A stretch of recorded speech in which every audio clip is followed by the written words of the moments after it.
Welcome.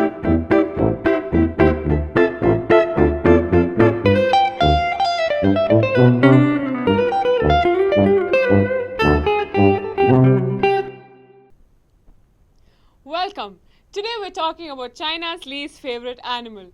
You would think the Chinese would eat anything, but would they eat a llama? Who knows what is the truth and what is the lie?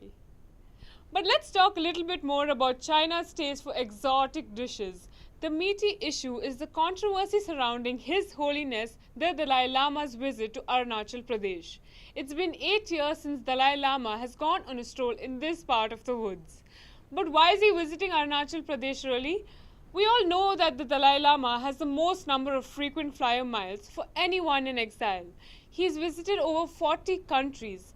But it seems that the Dalai Lama loves to visit the places that piss off the Chinese the most. They say that there's no place like home.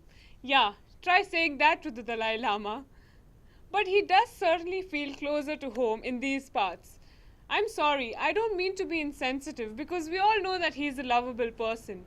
But really, his motive is to visit the thousands of Buddhist Monpas who are waiting for him to speak peace upon the land. Something which the Chinese can't stand. Which brings you to the question, what the hell is China's problem? Apparently, the town that he is going to is Tawang, and just because it's got a Chinese sounding name, the Chinese think that it is their land. But it's something that shouldn't be taken too seriously because China thinks that everything probably belongs to them. Never has there been a more historically insecure country with boundaries if the Great Wall serves as an example. The problem really though is that they probably think that the Dalai Lama might think of this place as the place of reincarnation of the next Lama, which is really probably because the Chinese hate anybody who outlives them. In short, China has a problem with whatever the Dalai Lama does. In short. The fact is that this is a political boundary issue and China has been making incursions in the past to try and take control. It is a volatile issue when the country whose land you're trying to slyly take away is also nursing your exile. And it is also a problem for China when the person whom you view as a political troublemaker is passively scraping away at your brain cells. And also has a Nobel Peace Prize. Don't tell me the Dalai Lama hasn't tried this in China. So obviously someone's ego is hurt. So what do you do when you feel threatened? You threaten back. China has suggested to India that this visit, which they consider political, might harm the bilateral ties between India and China. And of course, like any normal Indian, we responded with haste and said things like, "Don't interfere in our internal matters." Now obviously that was a good retort and China would say, "Yes sir, as you say sir." These valuable comments by our well-respected trolls who think that China is spying on them have gone all out to give out their well-thought-out views.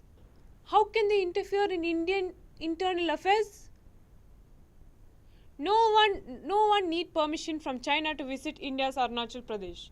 Dalai Lama visit is 10 days. Let's extend it to 30 days and slap China. Yeah, that's possible, to slap a whole country.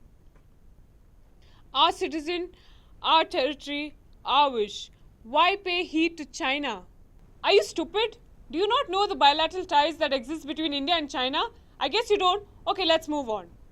It is never as simple as that. The fate of an entire nation hangs in balance. We all know that His Holiness has a few good years left in him.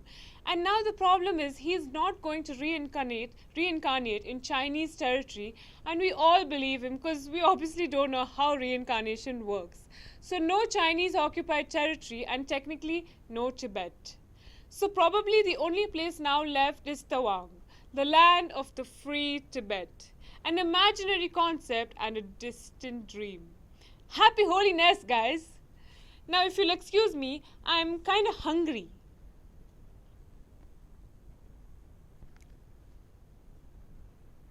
Hello? Wu Flung Dang?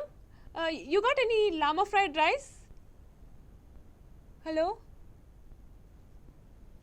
Hello?